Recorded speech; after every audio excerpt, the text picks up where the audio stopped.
In 1846, when President Polk wished to revoke a treaty with Great Britain, he first served notice on Congress and requested permission from Congress to do so. In 1856, the Senate Foreign Relations Committee made the following statement very clearly. Where the right to terminate a treaty at discretion is reserved in the treaty itself, such discretion resides in the President and the Senate. The whole power to bind the government by treaty is vested in the President and Senate, 2/3 of the senators present concurring. The treaty in question was created by will of the treaty-making power, and it contained a reservation by which that will should be revoked or its exercise ceased on a stipulated notice. It is thus the will of the treaty-making power which is the subject of revocation, and it follows that the revocation is incidental to the will. The will resides in the President and the Senate. When President Lincoln in 1864 notified Great Britain of its intention to withdraw from the Rush-Bago Convention, Congress immediately passed a joint resolution declaring Lincoln's conduct invalid until ratified or confirmed by Congress. On December 18, 1911, President Taft gave notice of his action to the Senate, informing Russia on the U.S. intention to terminate the commercial treaty with Russia. But this was only because the termination was at the instance of Congress. The Spanish position is bifurcated. The participation of the Cortes Generales is necessary in respect to those denunciations of treaties that affect the economy or the defense of the country. Thus, under Spanish constitutional law, military treaties, including the presence of foreign troops in Spain, are among the treaties that require the action of the Spanish Cortes, both for their entry into force as well as for their denunciation. Your Honors, I would like to point out the same thing that was pointed out by Dean Mel Santa Maria, who is Dean in his own right, but is also one of the professors in the graduate school. So I'm also his Dean. I hope he does not mind that. In the case of Democratic Alliance versus Minister of International Relations, tried by the High Court of South Africa, the court said, where a constitutional or statutory provision confers a power to do something, that provision necessarily confers the power to undo it as well. In the context of this case, the power to bind the country to the Rome Statute is expressly conferred on Parliament. It must therefore perforce be Parliament which has the power to decide whether an international agreement ceases to bind the country. This is the statement of the so-called mirror principle articulated by Senator Drilon. I would like to end with a quotation, Senators, Your Honors, from Alan Swan, who wrote on the Mutual Defense Treaty between the United States and Taiwan, which President Carter attempted to terminate. She says, if the Mutual Defense Treaty was both a source of domestic law and an international compact, and if, as the Court concedes, only Congress can supersede a treaty as a rule of domestic law, then the President's ostensible power to terminate the Mutual Defense Treaty as an international compact is anomalous at best. In other words, because it is both a creation of Congress through the Senate and of the President cannot claim sole power to withdraw from the legal order. Prior to this hearing, Your Honor, I have compiled a series of studies on treaty termination and revocation. And if Senator Pimentel wishes, I can submit it to the Court. Please, we are very much interested, Father. Father, you will submit it.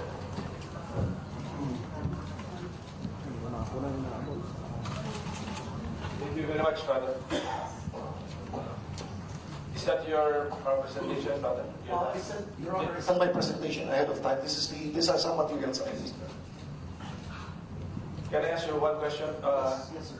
What happened to the U.S.-Taiwan Mutual Defense Treaty? Is it in fact already terminated? That's a very interesting question, Your Honor, because up to now, the standoff has not been resolved with the United States. And that is why the Supreme Court of the United States, as already mentioned, has no definitive statement on that. Okay, so we open the floor to discussions from senators who may want to ask questions, direct or make a statement or direct questions to our resource persons.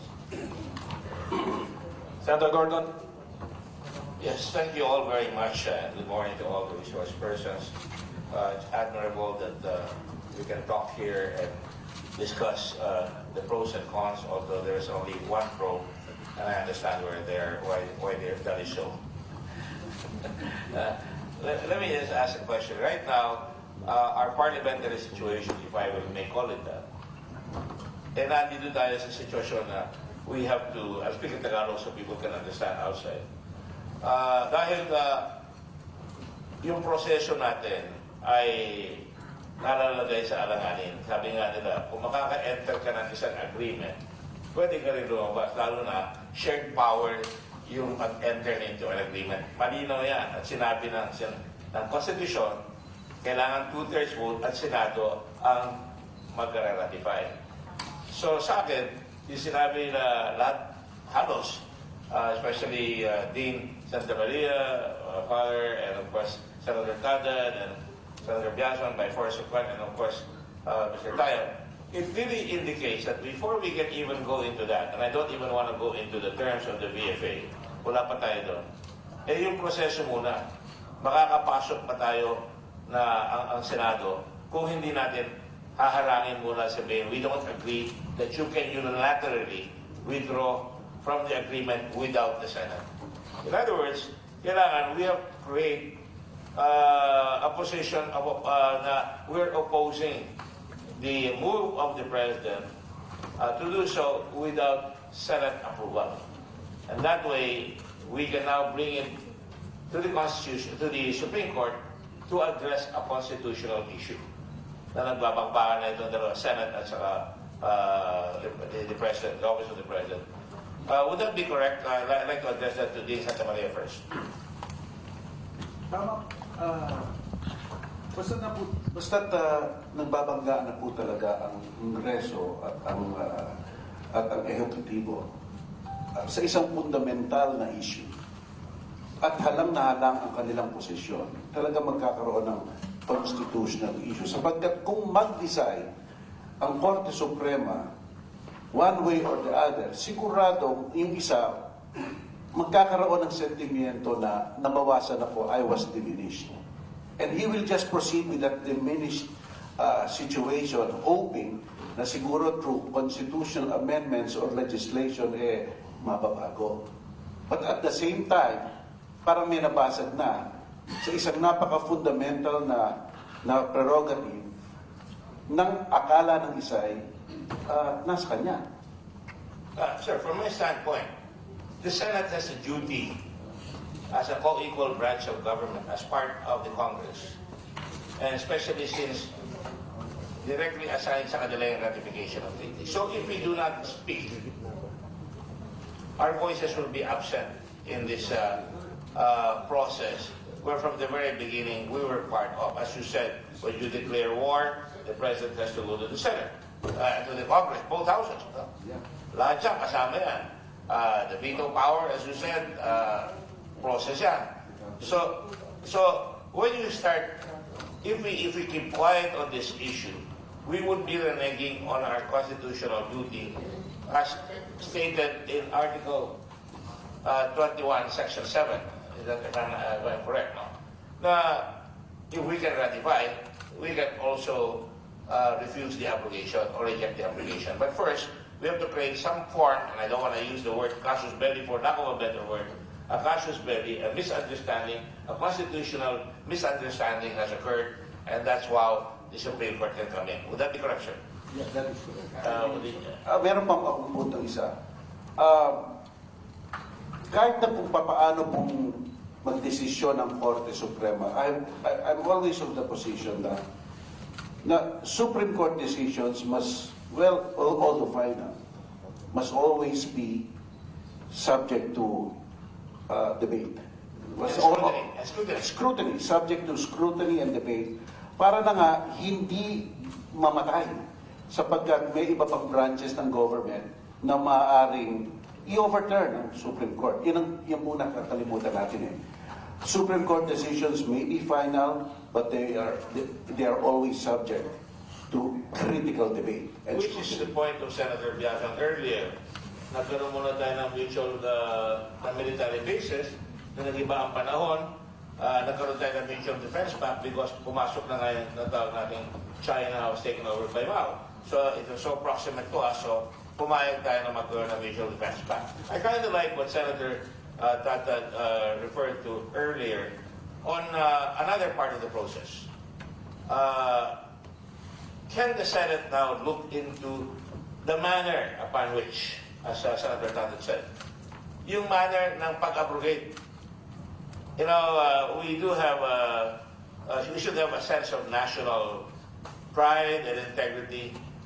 When a president, for example, says, I'm abrogating because my man has been denied a visa, or for that matter, parts of the membership of the Senate of the United States says, mali yung ginagawa niyo kay Leila de Lima, which probably means to say, you are intervening in our affairs. If you want to intervene, send a lawyer to Secretary de Lima because our courts are functioning. Sa akin, any statement made by a senator not formally approved as a law is fair game. So, yung manner na napaka-frivolous or whim or caprice, ang dating sa akin, ganun eh. And it really, attacks my feelings na hindi natin dapat payagan naman na ganun ang gagawin ng ating Pangulo na just because hindi nabigyan ng visa isang kaalyado niya, yun ang magiging rason. And I wonder how the VFA feels about it. Was that the real reason why we're abrogating? Don't we look into that? Or is there any advice given na we made China happy, we made America sad because of this? I don't think it really applies to and we would have to go through the circumstances of need now, just as we needed the Mutual Defense Pact when China became superior when Mao Zedong became superior in China. Ngayon, ang sistema natin ngayon meron tayong mga disagreements with our Chinese neighbors. They don't even follow the arbitral ruling. They ram our ships, they ram our boats, and leave us there in the ocean, and they just take over islands. So, to my mind, ang problema natin dapat siyasatin natin maigi kung ano talaga ang rason. Hindi naman yung ganong kababaw o ganong ka-sidhit. And of course, talagang ganyan we have to, that is our role. What would the DFA say about that? Is that the real reason for it? O i-abrogate natin ang DFA, hindi yung DFA. To the chair, I hope that Senator Gordon. But thanks for the question. The DFA, we don't think that we could read beyond what the President has pronounced on as to the reasons. You don't think you can advise the President? We definitely have advised the President. And what was your advice? Secretary Locsin met with the President, I think, and Ambassador James Romualdez was here to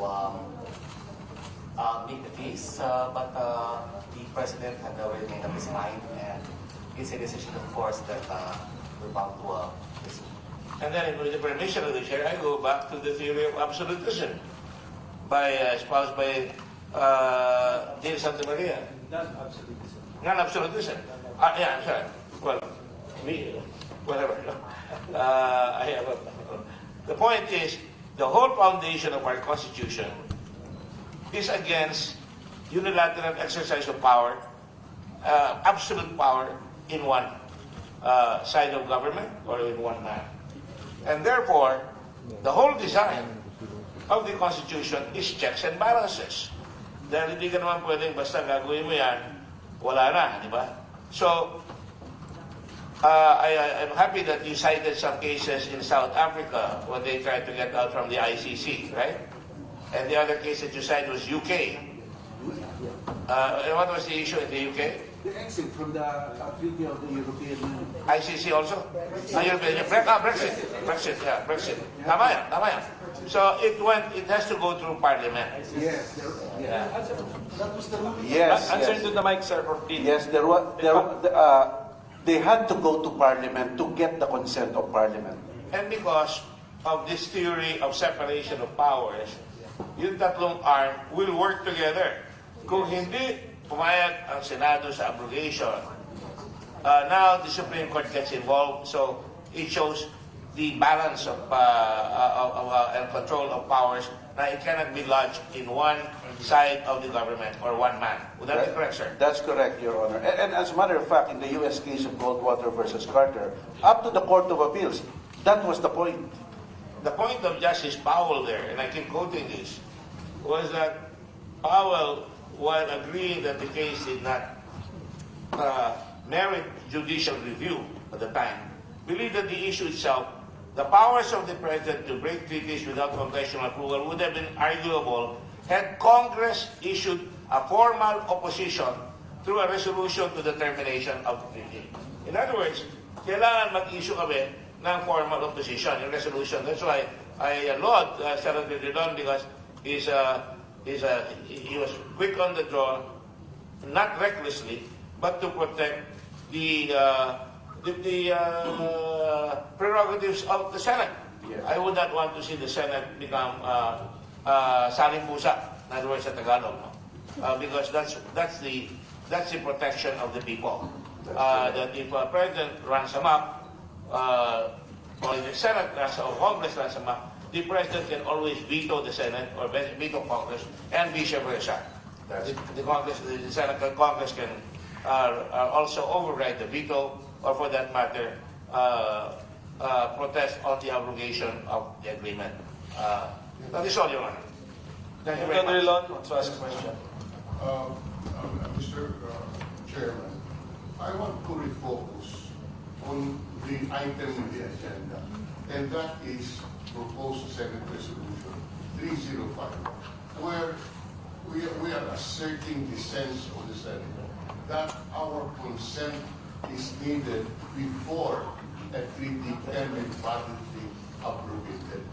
So this is that is where the issue is, and that is why in the at least 20 ratifications or concurrence with the ratification, the Senate inserted a clause that the termination of such treaty should carry the concurrence of 2/3 of the Senate also. And that is found initially in the climate change treaty, Paris Agreement, and subsequently in the agreement establishing the Asian Infrastructure Bank, etc., etc. There were 20, and I have not heard any comment from the VFA on this 20. And this is the part of the ratification process that we went through. And maybe I again want to hear Father Aquino, the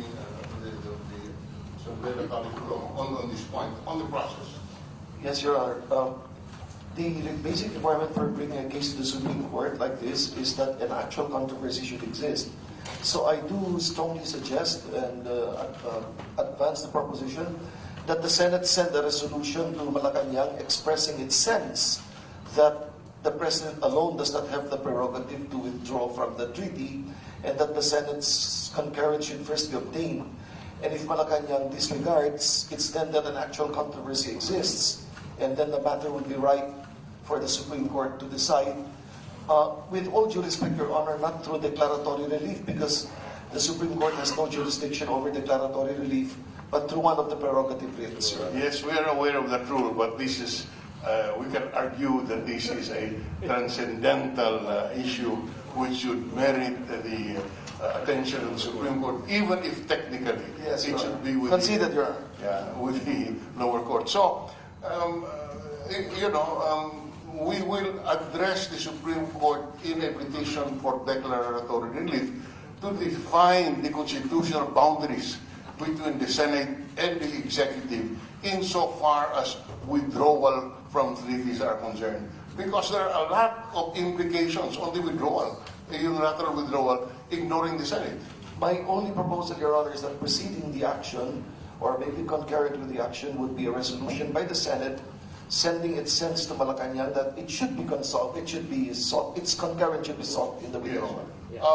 Yes, we can also do that, but also the sense of the Senate will, if adopted by the committee and the plenary, will bring to the Supreme Court the position of the Senate. And we are, since the Supreme Court is the final arbiter on issues of the Constitution, then we are just asking that please, Mr. Supreme Court, define our prerogatives, where is the boundary? That's all that we're saying. Of course, inevitably, in this discussion, the focus on the VFA is understandable. But really, it's beyond the VFA. It is the issue of the authority of the Senate, especially, Secretary, that the ratification, the concurrence in the ratification that the Senate did was contained a very specific process for the withdrawal, and that is the concurrence of the Senate. So that is the situation that we have today. And if there is anything in these 20 or so concurrences, it is that the sense of the Senate is that we must participate in the withdrawal process, not because of whim or caprice, but because there are policy issues. We repeat, when we withdraw from the ASEAN multilateral agreement, what are the implications? If we sustain that the President has the sole authority, can he withdraw from the UN? Can he withdraw from the UNCLOS?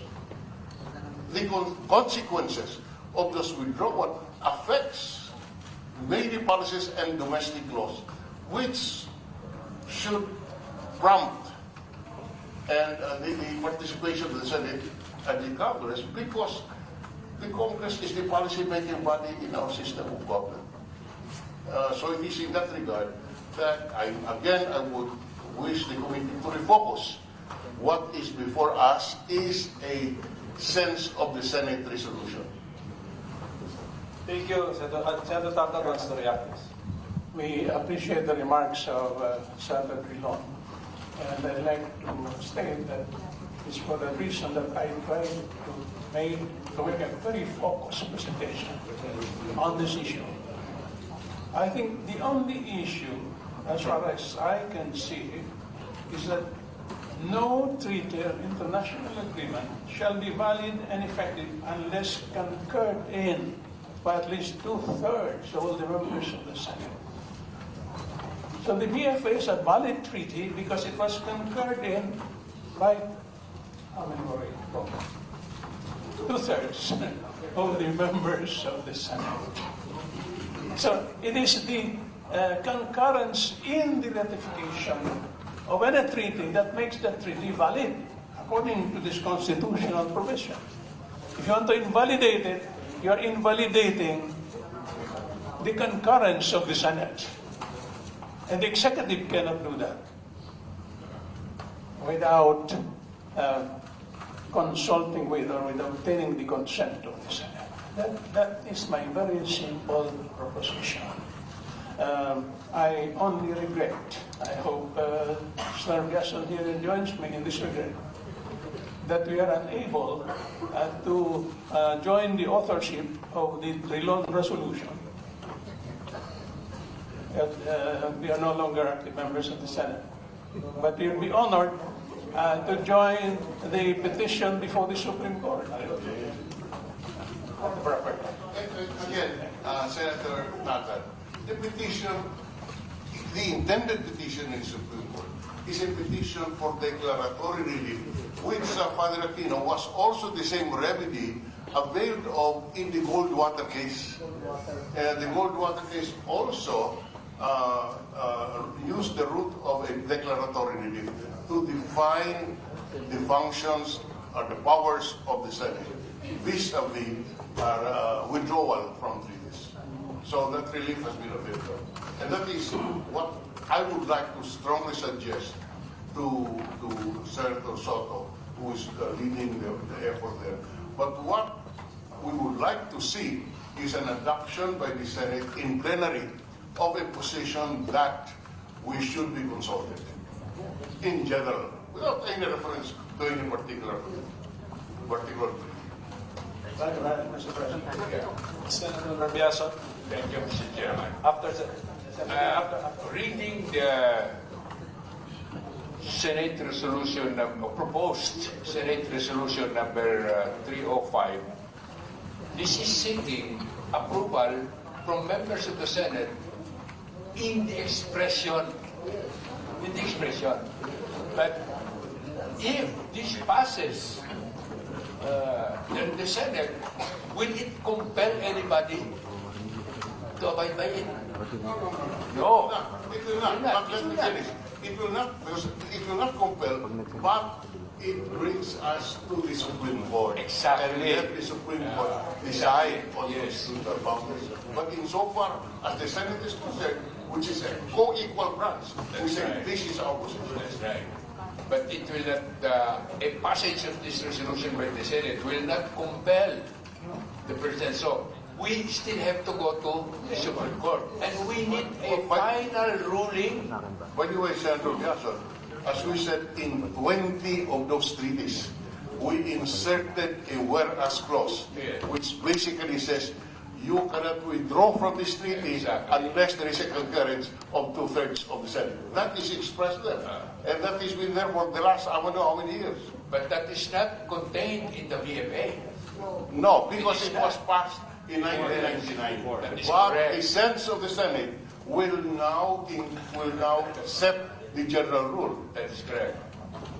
Now, is this not going to raise a constitutional question on the validity of that provision put in the new treaties? Is this not going to be questioned too?